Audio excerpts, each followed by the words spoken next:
শুরুতেই তোমাদেরকে কিছু কঠোর নির্দেশনা দিতে চাই। দেখো ভাই, তোমরা সবাই এখন ডেঞ্জার জোনের ভেতরে আছো। যদি আজ থেকে 5 বা 10 বছর পর কান্না করতে না চাও বা নিজের ব্যর্থতা নিয়ে সারা জীবন পস্তাতে না চাও, নিজের সুখকে হারাতে না চাও, তাহলে নিজেকে পরিবর্তন করো, নিজের বেস্ট ভার্সনটা বের করে আনো। নিজের বেস্ট ভার্সনটা কিভাবে বের করে আনবে তার 7টি উপায় আজকে আমি তোমাদেরকে বলে দেব, যেটা আজ পর্যন্ত হয়তো কেউ তোমাদের বলেনি। আচ্ছা, একটা কথা বলো, তোমাদের মধ্যে কি এমন কেউ আছে যে নোকিয়া ফোন দেখেনি বা এর সম্পর্কে শোনেনি? আজ থেকে 15-20 বছর আগে সবার ঘরে এই ফোন থাকতো। আজও মানুষ এই ফোন সম্পর্কে জানে, আর এখনো এই ফোন অনেক ফেমাস। বাট তারপরেও এদের ব্যবসা বন্ধ হয়ে গেছে। এখন এই ফোন সম্পর্কে কেউ কথাও বলে না বা কিনতেও চায় না। তাহলে একটা বিষয় চিন্তা করো, যে একসময় মোবাইল জগতের রাজা ছিল, কিন্তু 1 দশক পরে সে তার সম্পর্কে মানুষ কথাও বলে না বা তাকে ব্যবহারও করে না। তাহলে তুমি আর আমি তো ওরকম কিছু এখনো হয়ে উঠতে পারিনি। আমার একটা কথা বিশ্বাস করো বন্ধুরা, শুধু মেয়েরা নয়, এই পৃথিবীর সবাই ভালো থেকে ভালোটাকে খুঁজে বের করে। তাহলে যদি জীবনটাকে সুখ শান্তি এবং ভালোভাবে কাটাতে চাও, তাহলে আজ থেকেই নিজেকে পরিবর্তন করতে শুরু করো। কিছুদিন আগেও আমি নিজেকে পরিবর্তন নিয়ে অনেকগুলো ভিডিও বানিয়েছি, তবে আমি আজকে কিছুটা ভিন্ন কথা বলবো। আজ আমি তোমাদেরকে নিজের বেস্ট ভার্সন তৈরি হওয়া শিখাবো। এই ভিডিও দেখার পর তুমি এতটাই পরিবর্তন হয়ে যাবে, এত বেস্ট হয়ে যাবে যে দুনিয়ার সবাই তোমাকে দেখে বলবে, আচ্ছা তুমি কি সেই মানুষটা? না, এটা হতে পারে না। দেখো, আমি তোমাদেরকে বলছি, যদি বেস্ট হও, সবার চেয়ে আলাদা হও, তাহলে সর্বদাই খুশি থাকবে। আর নয়তো দুনিয়াতে সবার কাছ থেকে রিজেক্ট হতেই থাকবে আর অশান্তিতে ভরা জীবনযাপন করবে। তাহলে চলো বন্ধুরা, জেনে নেই কিভাবে নিজের বেস্ট ভার্সনটা নিয়ে আসবে আর কিভাবে তাড়াতাড়ি নিজের জীবনটাকে এক লেভেল উপরে নিয়ে যাবে। তো চলো শুরু করা যাক। দেখো, একটা পেপারে নতুন করে লেখা বা সুন্দরভাবে লেখা যায় না যদি পেপারটাতে আগে থেকেই লেখাতে ভর্তি থাকে। আমি এতক্ষণে কি বলতে যাচ্ছি হয়তো তুমি বুঝে গেছো। হ্যাঁ, তোমাকে তোমার অতীত মুছে ফেলতে হবে। তুমি আগে যেমনই ছিলে না কেন, পড়ালেখায় ভালো ছিলে বা খারাপ ছিলে, বোকা ছিল অথবা চালাক ছিলে, তোমার অতীত অনেক খারাপ বা অনেক ভালো ছিল। যাই ছিল না কেন, ওটা এখন অতীত। আর এটা শুধু তোমার বর্তমানকে ডিস্টার্ব করতে পারে, এছাড়া কিছুই না। তাই তোমার বর্তমানকে নষ্ট না করে তোমার সাথে অতীতে যা ঘটেছে তা মুছে ফেলো। আগে তোমার অনেক হেলদি এবং ফিট বডি ছিল, কিন্তু এখন তুমি মোটা হয়ে গেছো, এটাতে কিছুই আসে যায় না। কিন্তু কিভাবে আবার নিজের শরীরটাকে ফিট করে নেবে, এটা ম্যাটার করে। আর এই পুরানো অতীত যতক্ষণ পর্যন্ত তোমার মাথার ভেতরে ঘুরপাক খাবে, তা তোমার বর্তমানকে শুধু ডিস্টার্ব করবে। তাই জীবন থেকে তোমার অতীতকে মুছে ফেলো। দেখো ভাই, যদি মাইন্ডসেট চেঞ্জ করে নাও, তাহলে মনে করো তুমি সবকিছু চেঞ্জ করে নিলে। আর যদি এটা চেঞ্জ না করো, তাহলে সবকিছু পরিবর্তন করেও তুমি কিছুই পরিবর্তন করলে না। এর মানে হলো, রাজমহলেও থেকেও তুমি ফকির থাকবে যদি তোমার চিন্তা ভাবনা না বদলাও।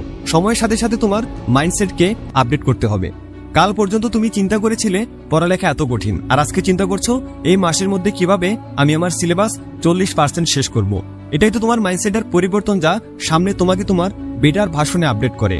কাল পর্যন্ত তুমি ভেবেছিলে এত সকালে কে উঠবে, আমার দ্বারা হবে না, আর আজকে তুমি ভাবছো কাল সকাল 5টায় উঠতে হবে, তাই 4-5টা অ্যালার্ম সেট করো। আর কাল যদি তুমি 5টার জায়গায় 6টা বাজেও ঘুম থেকে উঠতে পারো, তাহলে তোমাকে কনগ্রেচুলেশন বন্ধু, তুমি একটা বড় জিত অর্জন করেছো। তাই নিজেকে পরিবর্তন করার জন্য নিজের মন মানসিকতা পরিবর্তন করতে হবে।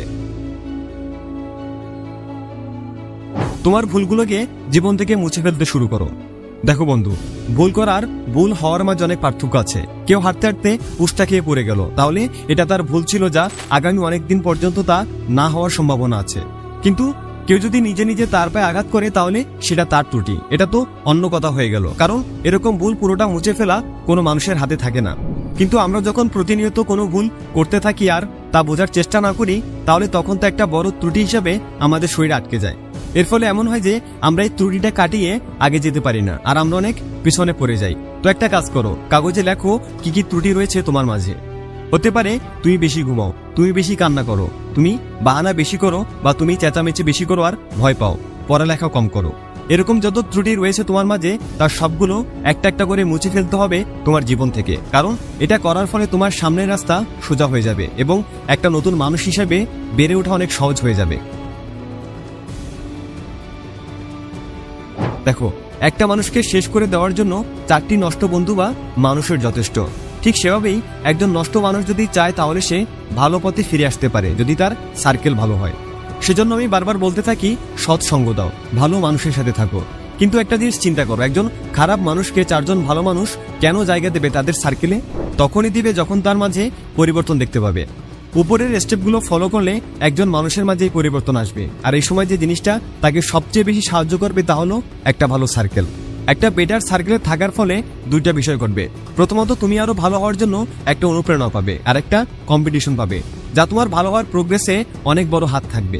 দ্বিতীয়টি হলো, তুমি আর কখনো খারাপ পথে যাবে না। এজন্য একটা বেটার সার্কেলের মাঝে থাকো, এতে তোমার অনেক উপকার হবে। যদি তুমি নিজেকে অনেক পরিবর্তন করতে চাও আর খুব দ্রুত করতে যাও, তাহলে এক কাজ করো, কখনো নিজেকে অন্যের সাথে কম্পেয়ার করতে যাবে না, নিজেকে নিজের সাথে কম্পেয়ার করো।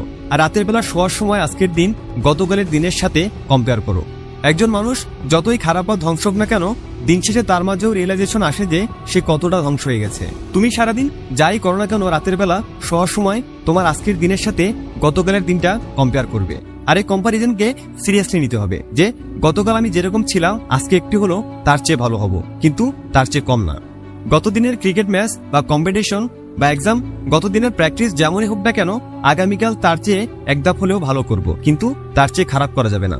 যদি তুমি এই অ্যাটিটিউডের সাথে প্রতিদিন চলতে পারো, তাহলে প্রতিদিন নিজেকে মনে হবে তুমি এক ধাপ বেটার ভার্সনে আপডেট হয়েছো।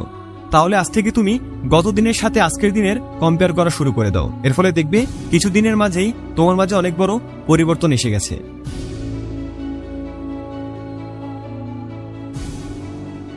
দেখো, এই স্টেপটা আমার খুব পছন্দের একটি স্টেপ, কারণ এই স্টেপ নিয়ে আমি অনেকগুলো ভিডিও বানিয়েছি, আর সবগুলো ভিডিও লাখ লাখ মানুষ দেখেছে এবং হাজার হাজার কমেন্ট করেছে। আর তারা আমাকে বলেছে এই স্টেপ ফলো করার ফলে তাদের জীবনে অনেক পরিবর্তন এসেছে, যার জন্য এই স্টেপ সম্পর্কে আমার একটু ভালোই ধারণা রয়েছে। কিন্তু তারপরেও এই ভিডিওতে এই স্টেপ সম্পর্কে আমি একটা আলাদা পার্ট অ্যাড করব। আগামী 21 দিনের এই কঠিন মিশন তোমার আগামী 90 দিনের জন্য সোজা হয়ে যাবে। তো এমনটা করতে হবে যে কিছু কোয়ালিটি, কিছু অ্যাবিলিটি যা তোমার মাঝে আপডেট করতে চাও। যেমন ধরো, তোমার মাঝে ফিজিক্যাল আপডেট আনতে চাও, কোন স্কিল অর্জন করতে চাও, বা computer technical communication skill update করতে চাও, তোমার ছোট ছোট অ্যাবিলিটি থেকে বড় বড় অ্যাবিলিটি আপডেট করতে চাও, তাহলে তুমি আগামী 21 দিনের জন্য সেটা প্র্যাকটিস করা শুরু করে দাও। 21 দিনের মাঝে একদিন যদি বাদ দিয়ে দাও, তাহলে আবার তোমাকে নতুন করে শুরু করতে হবে। আর হ্যাঁ, যদি একবারে 21 দিনের প্র্যাকটিস তুমি বজায় রাখতে পারো, তাহলে আগামী 90 দিনের জন্য তুমি এটা কন্টিনিউ করতে পারবে, কারণ এই 21 দিনে তোমার বডি এবং তোমার মাইন্ড এটার সাথে মানিয়ে যাবে। তাই 21/90 দিনের রুলসটাকে তোমার জীবনের সাথে জড়িয়ে নাও। আর যদি ভেতর থেকে মোটিভেট হতে চাও, 21 বা 90 দিনের রুলস সম্পর্কে গভীরভাবে জানতে চাও, তাহলে আমার চ্যানেলে এ নিয়ে বিস্তারিত ভিডিও আছে, দেখে আসতে পারো। শুধু এই একটা জিনিস চাই, তাহলে তোমার অনেক সমস্যার সমাধান হয়ে যাবে। যে মানুষের মাঝে বেশি কথা বলে এবং অপ্রয়োজনীয় বকবক করতে থাকার অভ্যাস রয়েছে, তা তাদের ধ্বংসের পথে নিয়ে যায়। তাহলে যদি তুমি নিজেকে একজন নতুন এবং অনেক ভালো মানুষ বানাতে চাও, তাহলে নীরব হয়ে যাও।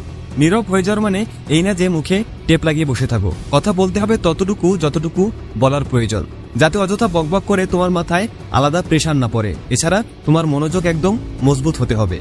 এটা একটা কোয়ালিটি যা সবার উপরে। যখন তুমি ফোকাস হয়ে যাবে আজকের দিন নিয়ে, তোমার কাজ নিয়ে, তখন কোনো বাধাই তোমাকে আটকাতে পারবে না। তোমার কাজগুলো অটোমেটিক হয়ে যাবে।